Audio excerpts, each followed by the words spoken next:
کہ ہم آواز جتنے یہ بزرگ ہیں مشائخ ہیں دوسری مرتبہ شرف عطا فرمایا، اور اللہ نے ہم کو پیدا ذکر اہل بیت کرنے کے لیے کیا ہے اور تم کو پیدا ذکر اہل بیت سننے کے لیے، اور مجھے خوشی ہے کہ اللہ نے اس مسجد کو بھی اہل بیت کے ذاکرین سے بھر دیا اور ہمیشہ یہاں پر اہل بیت کا ذکر کرنے والے رہیں گے، اسی لیے کہ یہ مسجد ہے، یہ اللہ کا گھر ہے، یہ یہاں کی در و دیوار اگر اہل بیت کا ذکر کریں تو کیا تعجب کی بات ہے، جس کے ساتھ چکر کاٹ کر مسلمان حاجی کہلاتا ہے، آج بھی اس کی دیواروں کو کان لگا کر سنو تو علی علی کی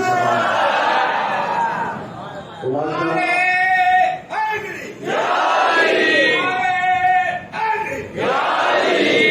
چند شاہ میں بھی سید کائنات محبوبہ کائنات شہزادی رسول سیدہ طاہرہ فاطمہ الزہرا سلام اللہ علیہا کی بارگاہ اقدس میں پیش کر اپنے غلامی کا ثبوت پیش کر اس سے قبل میں ضروری سمجھوں گا کہ ایک بار آپ ہم نبی اور آل نبی کی بارگاہ میں درود پاک کا نذرانہ پیش کر اللہم صلی علی سیدنا محمد وعلی آل سیدنا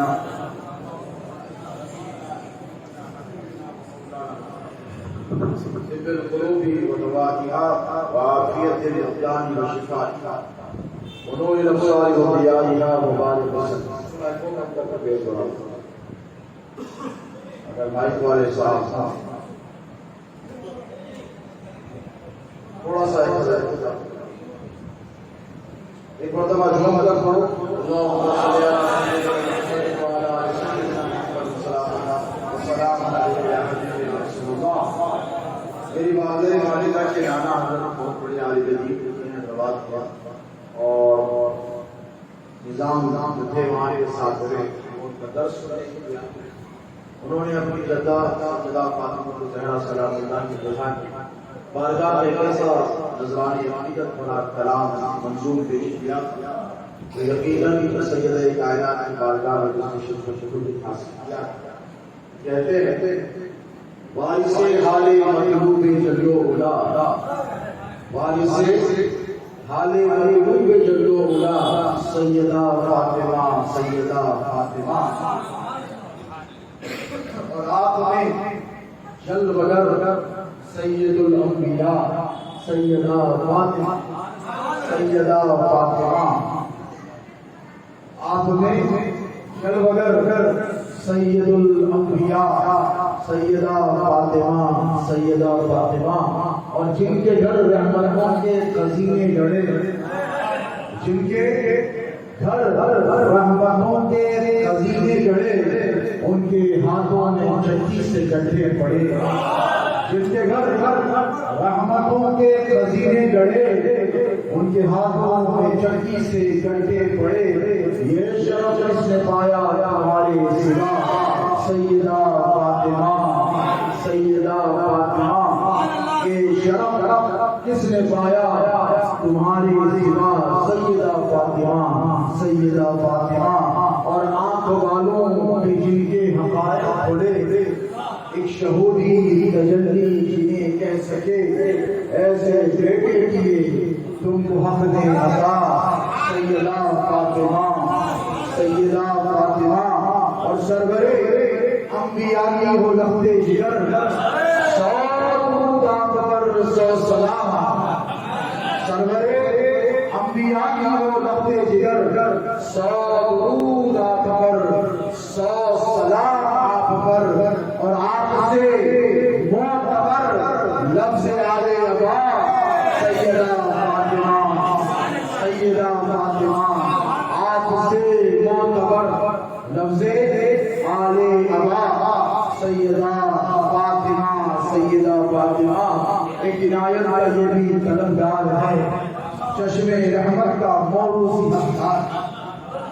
ایک عنایت کا یہ بھی طلبگار ہے، چشم رحمت کا موروثی حقدار ہے. کھانا ذات ازل ہے رہی خام کا سیدہ فاطمہ سیدہ فاطمہ. شیخ تشریف فرما ماشاءاللہ علماء ربانی مشائخ نظام، برادران ملت اسلامیہ، اللہ تبارک و تعالیٰ جزائے خیر دے اس کمیٹی کے، اس مسجد کے منتظمین کو، جنہوں نے آج سید کائنات کے ذکر مبارکات کی مقدس عظمتوں اور حکمتوں برکتوں والی مجلس کا اہتمام عمل بنایا، اور یقیناً کوئی آواز ٹھیک رہا ہے، وہ کم کر تھوڑا بیز بڑھا دوں، ماشاء اللہ، یقیناً قابل مبارکباد ہے۔ اور یاد رکھیں کہ جہاں کہیں سید کائنات کے ذکر مبارکہ کی محفل اور سجتی ہے، تو ایسا نہیں ہے کہ آپ نے آج یہاں خواجہ کی اس مسجد میں سید کائنات کے ذکر مبارکہ کی محفل منعقد کی ہے اور وہاں میرے آقا کے مدینے کے لیے خبر نہیں بولو ایسا یہ بڑی خوش نصیبی ہے کہ ہم یہاں محفل کرتے بیٹھے اور وہاں حضور ہماری اس محفل کو ملاحظہ فرمائیں، وہاں حضور خوش ہو جائے اور حضور ہم پر سب پر نظر عنایت فرمائیں۔ یاد رکھنا دنیا بھی ہماری ہے، آخرت بھی ہماری، کامیابی کامرانی اس کا مقدر ہے جو اہل بیت اطہار کا ذکر مبارک کرتا ہے، اور یقیناً اللہ کے رسول علیہ السلام نے بے شمار بشارتیں ان کے لیے، خوشخبریاں ان کے لیے سنائی ہیں جو نبی کے گھر والوں کے ذکر کی مجالس اور محافل کو منعقد کرتے ہیں۔ حضور پاک علیہ الصلوۃ والسلام یہ خوشنودی کا سامان کیا ہے؟ آپ چاہتے ہیں کہ نبی کو خوش کریں، تو کون سا؟ نبی نے اپنی ساری زندگی صرف اس بات کی کہ میرا امت خوش ہو، ہے ربی حبلی امتی کہ یہ جو میرے نبی کا ارشاد مبارک ہوتا ہے وہ صرف اس لیے کہ اے اللہ میری امت کو میرے حوالے، میری امت کو مجھے سوچ دے، میری امت کے اختیارات مجھے دے، میری امت کا جو فیصلہ ہوگا وہ میرا حبیب کرے گا۔ کیوں؟ اس لیے کہ میں ان کو نام دیکھنا نہیں چاہتا، میں چاہتا ہوں کہ میرا امت یہ خوش دنیا میں رہے تو خوش رہے، خبر میں رہے تو میرا چہرہ دیکھ کر خوش ہو۔ کوئی ہے علماء کی موجودگی میں 1,20,000 روپیہ آیا، ایک شیخ بجزیدہ ذی شان ذی مرتبہ آیا، اولو العزم آیا، کوئی نجیب اللہ ہوگا، کوئی صفی اللہ ہوگا، کوئی کریمت اللہ ہوگا، کوئی کریم اللہ ہوگا، کوئی خلیفہ اللہ ہوگا، ہوئے تو لیکن ہے کوئی ایسا نبی جو اپنی امت کی خبر میں گیا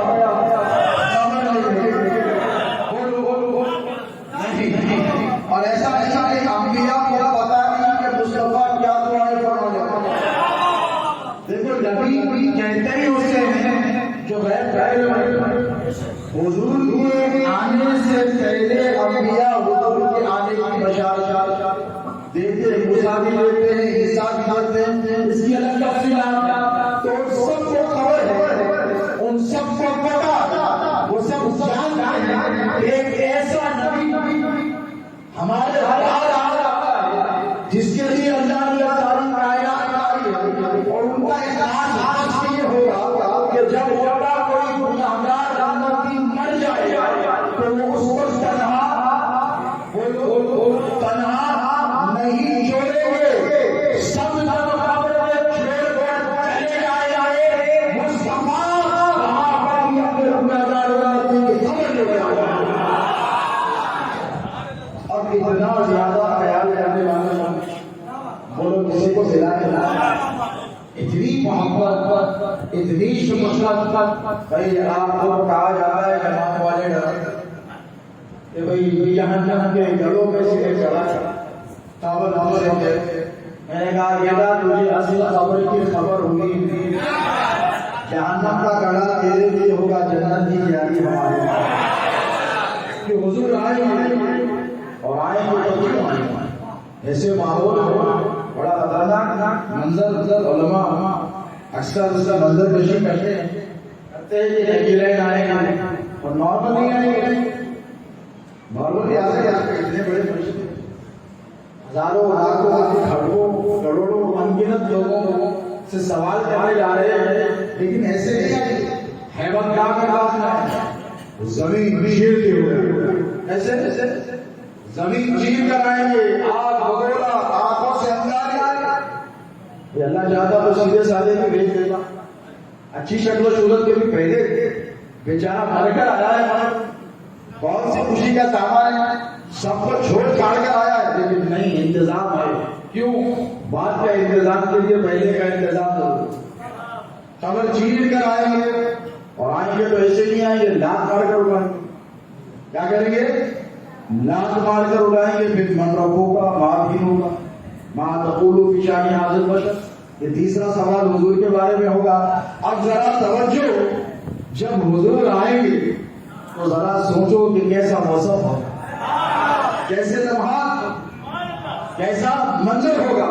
حضور اپنی امت کی خبر لینے اس لیے آئیں گے کہ حضور کو پتا ہے فرشتے دو سوال کر میری امتی کو بہت ڈرانے والے، یہ غمزدہ ہوگا۔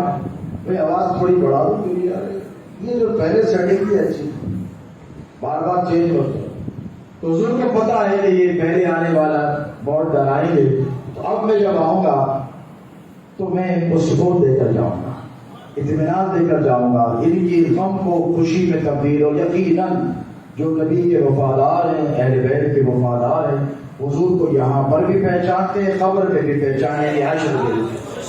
اس کے بعد حضور نے پھر نشاندہی کرنا، صحابہ نے پوچھا یا رسول اللہ قبر کی منزل تو ہو گئی ہے، جس نے آپ کو پہچان لیا وہ سیدھے بولو جنت میں چلا جائے گا۔ حشر بڑا خطرناک، یہاں ڈرایا جاتا ہے، دھمکایا جاتا ہے، پریشان کیا جاتا ہے، راتوں کی نیندیں اڑائی جاتی ہے، اڑانی نہیں چاہیے، اور بڑا خطرناک ہوگا منظر، ہے کہ نہیں؟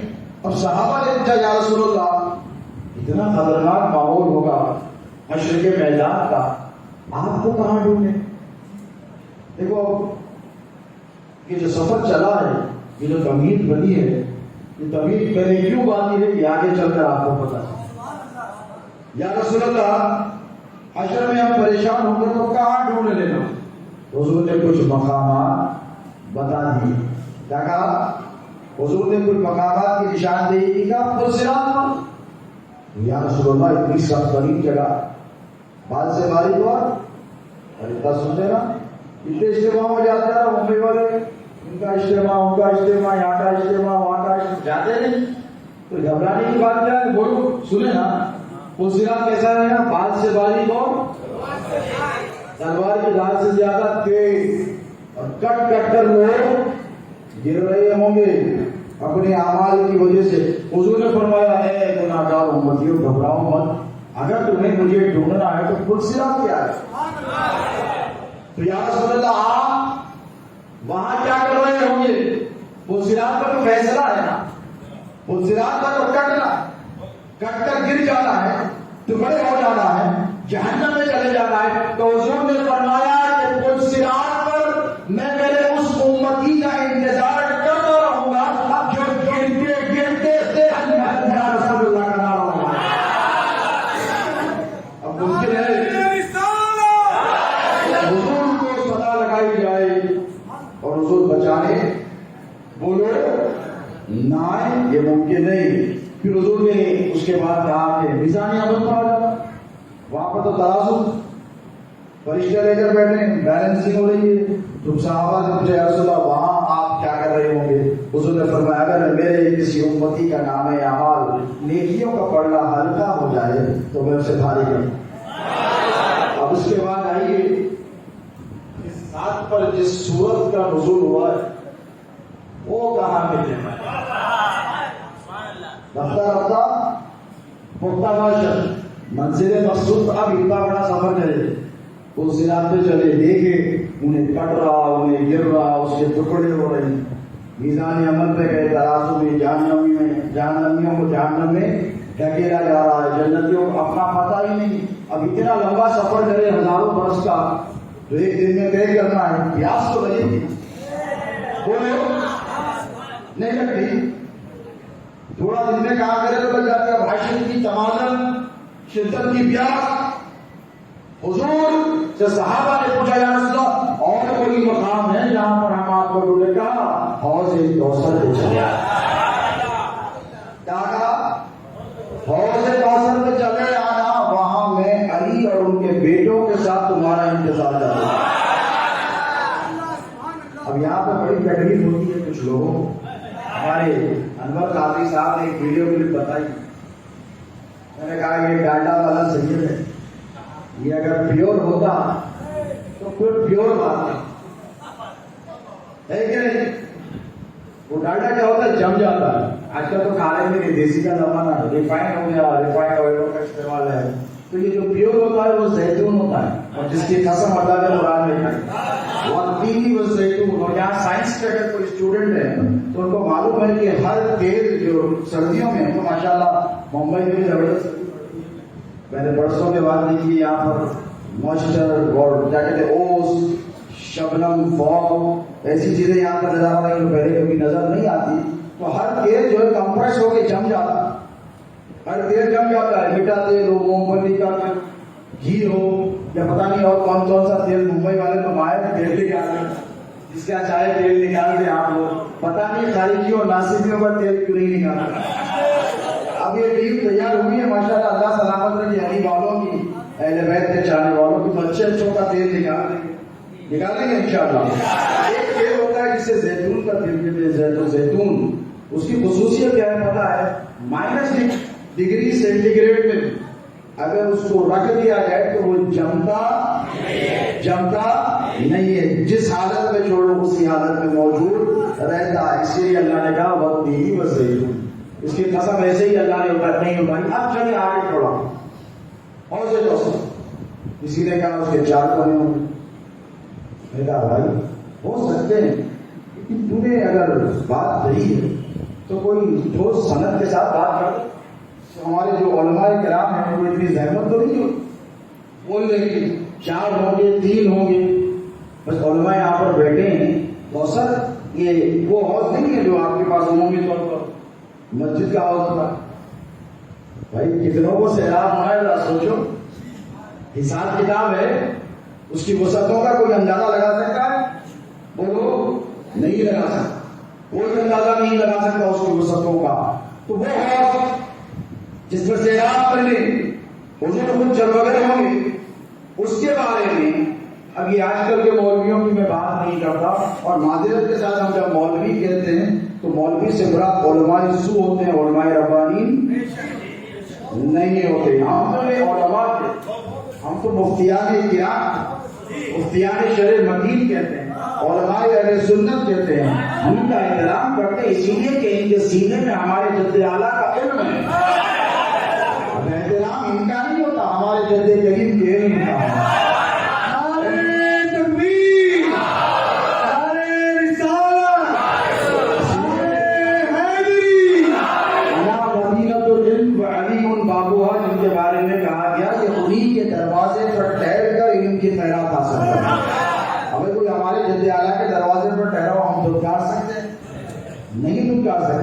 تجھ سے در سے سک سے ہے مجھ کو نسبت، میری گردن میں بھی ہے دور کا ڈورا تیرا۔ کتوں کا احترام ہے تو یہ تو اشرف المخلوقات ہے، پھر علماء کرام ہیں، اور مولا کے در میں ٹہلے، غوث کے در پر ٹہلنے والے کتے کا یہ مقام ہے کہ مجدد وقت اپنی نسبت کا اس کتے سے اظہار کر کر، تعلق کر کر شرف محسوس کرتے ہیں۔ تو ذرا سوچو وہ علماء جو کاسہ علم کی بھیک مانگ کے مولا کے در پر ٹھہرے، ان کا مقام کیا ہے؟ انہی میں سے ایک ہے حضرت عبد الرحمن جامی، علماء جانتے ہیں۔ اب یہ حوض کی تفصیل آئی ہے تو میں بھی بتا دو بھائی، حضرت جامی سے بڑا عاشق رسول کو دنیا نے شاید بھی دیکھا، مدینے آئے، مدینے میں رہے، اور کیسے رہے پتا ہے؟ جب رفع حاجت کے لیے جاتے تو بڑے سلو جاتے، قدم اٹھتے نہیں. یہ حضرت عبدالرحمن جامی کی حالات میں لکھا ہے. مدینے پاک میں بالکل آرام سے، سکون سے، اطمینان. اور جب آتے فارغ ہو کر مدینے کے باہر جاتے فراغت کے لیے، اور جب فارغ ہو کر آتے حاجت سے تو بھاگ لیتے ہوئے آتے، تیز سے جاتے. تو لوگوں نے پوچھا تیرا معاملہ الٹا ہے عبدالرحمن؟ تو بولے کیا ہے؟ تو بولے جب کسی کو رفع حاجت کے لیے جانا ہوتا ہے تیز جاتا، بھاگتے ہوئے جاتا ہے، جلدی فارغ ہو کر آتا ہے، اور اب واپس آتا ہے تو آدمی بڑا سکون سے آتا ہے. لیکن تیرا معاملہ یہ کہ تو جاتا آرام سے، آتا بڑا تیز سے. یہ بات سمجھ میں نہیں آئی. تو حضرت عبدالرحمن نے کہا کہ الٹی ہی چال چلتے ہیں دیوان گائے عشق، آنکھوں کو بند کرتے ہیں دینار کے لیے. یہ منزل میں آپ تو صحیح گاڑی، پھر مجھے سمجھ میں آئے گا کہ عشق کے تقاضے کیا ہو. نے کہا اگر میں یہاں سے جاتا ہوں رفع حاجت کے لیے تو میرے قدم اٹھتے اس لیے نہیں کہ اگر موت آنی ہو اس اسنا میں تو مجھے مدینے میں آنا ہے، اور بھاگ کر اس لیے آتا ہوں کہ اگر موت آنی ہو تو حرم مدینہ کے باہر نہ